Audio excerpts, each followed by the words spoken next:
mean, are we just like bored, spoiled children who've just been lying in the bathtub all day, just playing with their plastic duck, and now they're just thinking, well, what can I do? Okay, yes. We are bored. We're all bored now. But has it ever occurred to you, Wally, that the process that creates this boredom that we see in the world now may very well be a self-perpetuating, unconscious form of brainwashing created by a world totalitarian government based on money, and that all of this is much more dangerous than one thinks, and it's not just a question of individual survival, Wally, but that somebody who's bored is asleep, and somebody who's asleep will not say no? See, I keep meeting these people. I mean, just a few days ago, I met this man whom I greatly admire. He's a Swedish physicist, Gustav Bjornstrand, and he told me that he no longer watches television, he doesn't read newspapers, and he doesn't read magazines. He's completely cut them out of his life because he really does feel that we're living in some kind of Orwellian nightmare now, and that everything that you hear now contributes to turning you into a robot. And when I was at Findhorn, I met this extraordinary English tree expert who had devoted his life to saving trees. He just got back from Washington, lobbying to save the redwoods. He's 84 years old. He always travels with a backpack because he never knows where he's going to be tomorrow. And when I met him at Findhorn, he said to me, "Where are you from?" And I said, "New York." He said, "New York, yes, that's a very interesting place. Do you know a lot of New Yorkers who keep talking about the fact that they want to leave but never do?" And I said, "Oh, yes." And he said, "Why do you think they don't leave?" I gave him different banal theories. He said, "Oh, I don't think it's that way at all."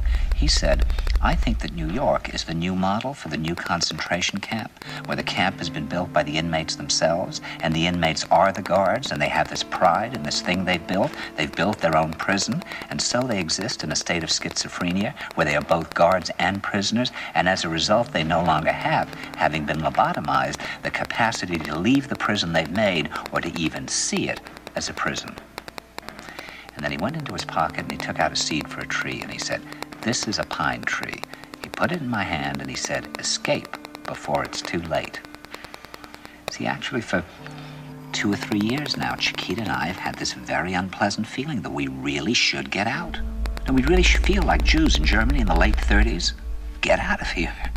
Of course, the problem is where to go, because it seems quite obvious that the whole world is going in the same direction.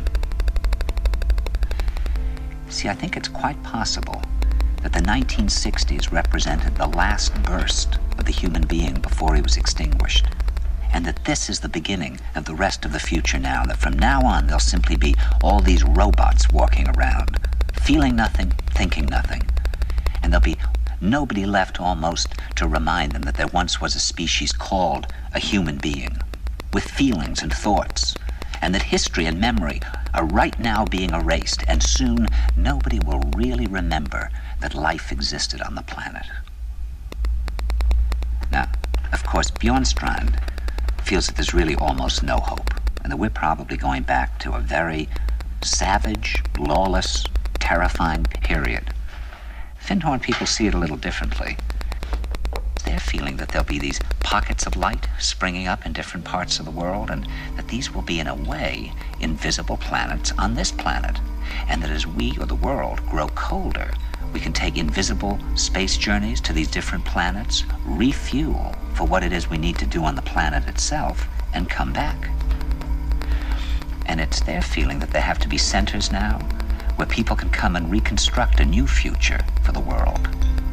And when I was talking to Gustav Bjornstrand, he was saying that actually these centers are growing up everywhere now.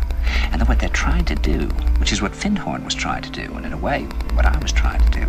I mean, these things can't be given names, but in a way, these are all attempts at creating a new kind of school or a new kind of monastery. And Bjornstrand talks about the concept of reserves, islands of safety, where history can be remembered and the human being can continue to function in order to maintain the species through a dark age.